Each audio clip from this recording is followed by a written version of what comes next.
Apa kabar kawan semua? Kita jumpa lagi di channel Koh Acin TV. Rak deleng, rak marem. Pada video kali ini kita akan menanggapi pertanyaan dari kawan kita dari akun Pres Putri. Kita panggil saja Kakak Putri, yang mana tadi dalam salah satu komentarnya di video Koh Acin TV, Kakak Putri ini bertanya bagaimana cara agar jagung tetap maksimal karena sudah terlanjur menanam jagung dengan jarak tanam rapat 70 kali 25 cm, 2 biji per lubang. Sedikit cerita, pada tahun lalu kita juga menanam dengan menggunakan jarak tanam rapat, yaitu 70 kali 30 cm menggunakan 2 biji per lubang. Kebetulan saat itu kita menanamnya pada musim kemarau, bulan 8. Kita menggunakan bibit BC18 dari cap kapal terbang. Nah, kita saat itu kebetulan tanamnya menggunakan jarak yang sangat rapat. Karena menggunakan jarak tanam rapat, kita akhirnya memaksimalkan nutrisi untuk tanaman jagung supaya tidak kalah jauh dengan yang tanam jarak renggang. Karena pikir kita saat itu ingin memaksimalkan populasi, tapi ada tetangga yang bilang saat itu, karena kita memang baru pemula juga, bilangnya itu terlalu rapat. Nah, akhirnya kita membuat nutrisinya harus terpenuhi dengan baik supaya nanti pertumbuhannya dengan bisa bagus, kawan-kawan. Nah, pada prakteknya ternyata kita bisa memenuhi hal itu. Kita bisa mendapatkan batang yang besar dan juga tongkol yang besar. Pengisian bijinya pun muput sampai ke ujung, ya, sampai ke pucuknya. Nah, triknya apa? Tipsnya apa? Jadi begini kawan-kawan. Sebagian petani menganggap bahwa kalau batang jagung besar, otomatis nanti tongkolnya juga besar. Nah, itu adalah keyakinan para petani di daerah kami, di daerah Kudus, Jawa Tengah, dan juga di daerah lain sebagian juga meyakini seperti itu. Jadi ciri-ciri nantinya tongkol bisa besar itu bisa dilihat dari batang jagungnya yang besar. Kalau batang jagungnya besar, tongkolnya bisa besar. Lalu rahasianya apa? Kok bisa dengan jarak tanam rapat seperti itu kita bisa mendapatkan tongkol yang besar, batang yang besar? Nah, yang pertama kita maksimalkan adalah nutrisinya, yaitu pemupukan. Kita maksimalkan pemupukan di fase vegetatif untuk mendapatkan batang yang besar. Sementara untuk mendapatkan tongkol yang besar, kita maksimalkan untuk di fase generatif. Di fase vegetatif, kita menggunakan pemupukan dengan 3 jenis pupuk, yaitu pupuk urea, yang mana kandungannya adalah nitrogen, cukup tinggi. Terus ditambah yang kedua adalah pupuk Ponska, NPK Ponska. Kita pakai yang subsidi. Kebetulan subsidi saat itu kandungannya masih 15. Nah, untuk tahun ini saya lihat kandungannya diturunkan dari PT Pupuk Indonesia. Kandungan N-nya atau nitrogen itu 15 tetap.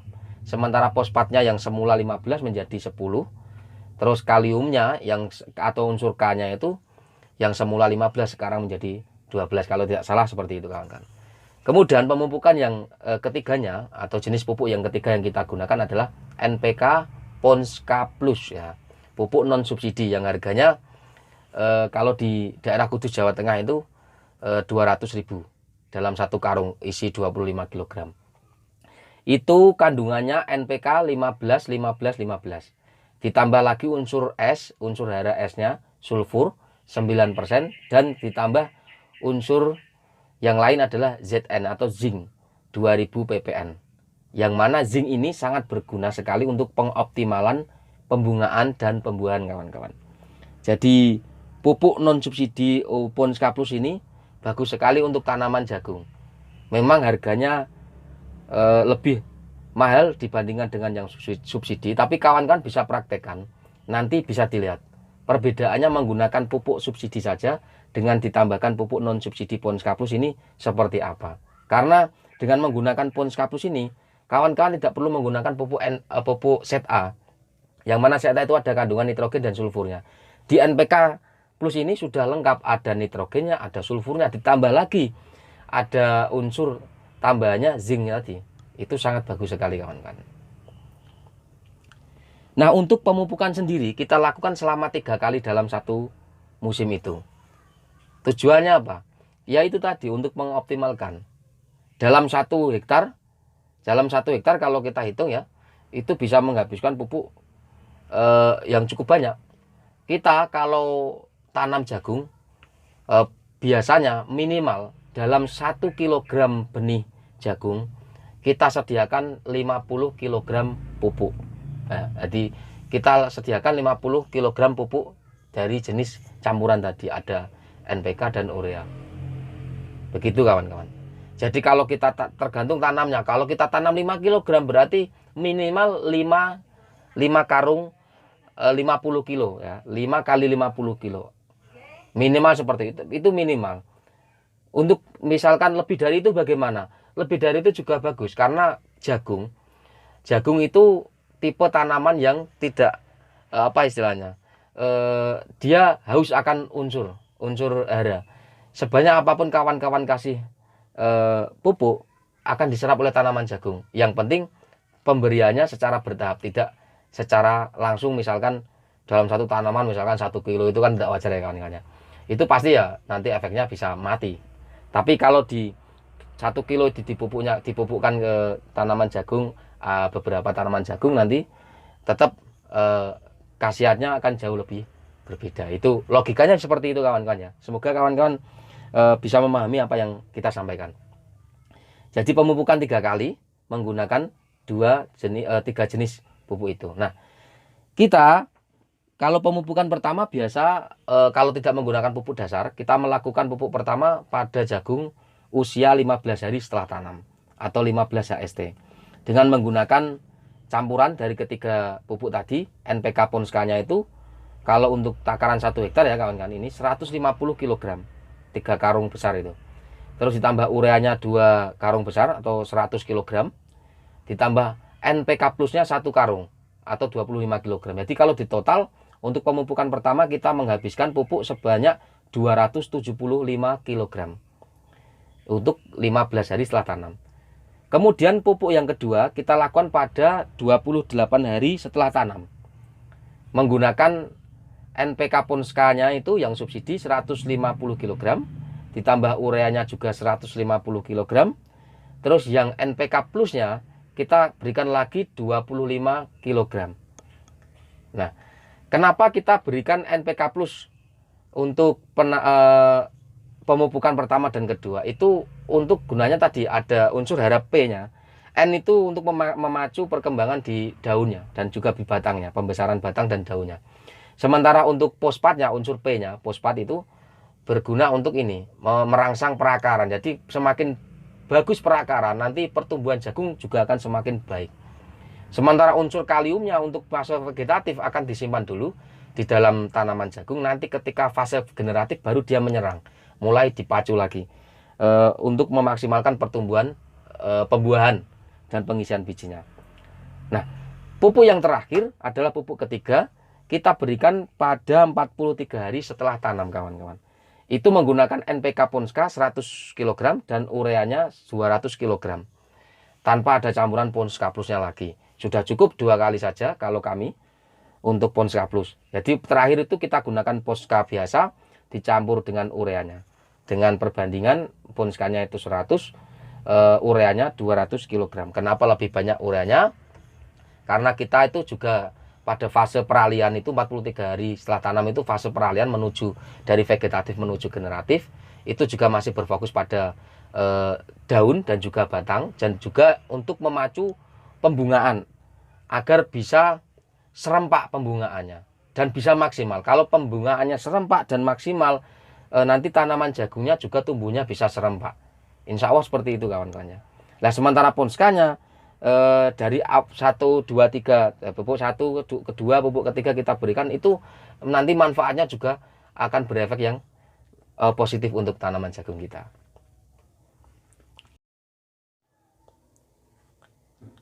Jadi itu ya kawan-kawan untuk pemupukannya. Nah, bagaimana biar memaksimalkan tanaman jagung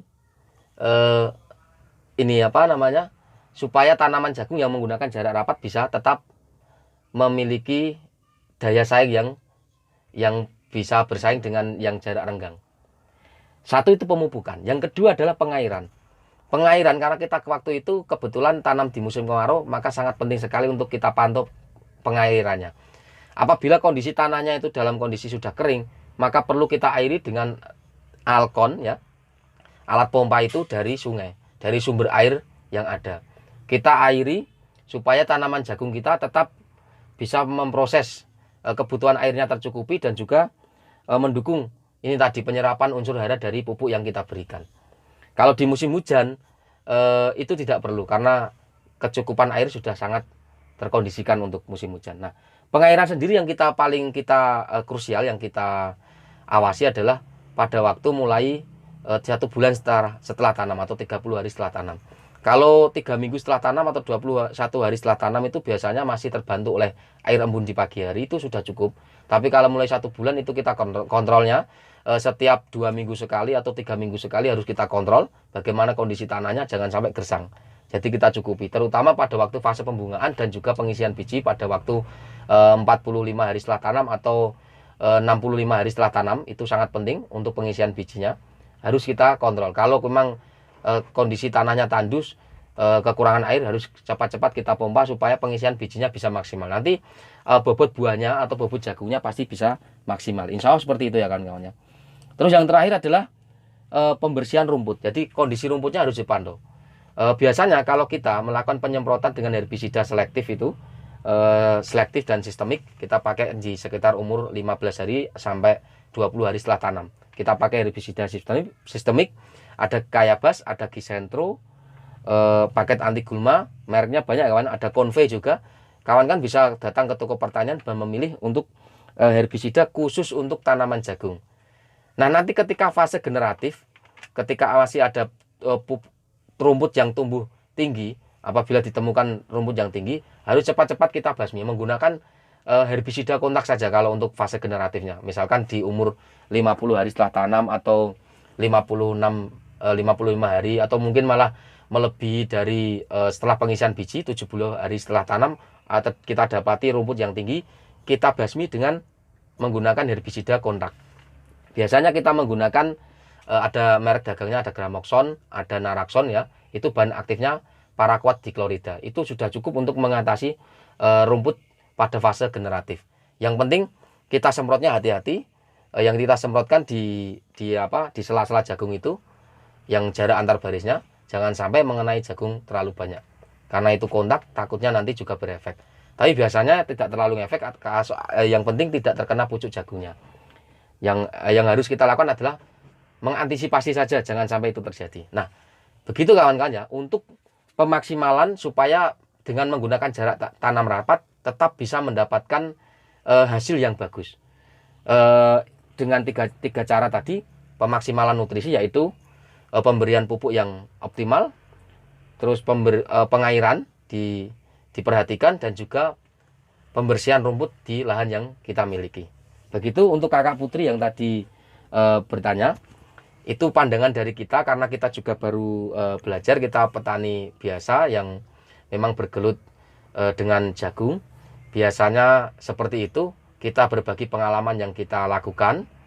Jadi kita bukan ahli pertanian, tapi kita hanya seorang petani biasa yang mencoba untuk berbagi dengan menggunakan channel YouTube Kohacin TV.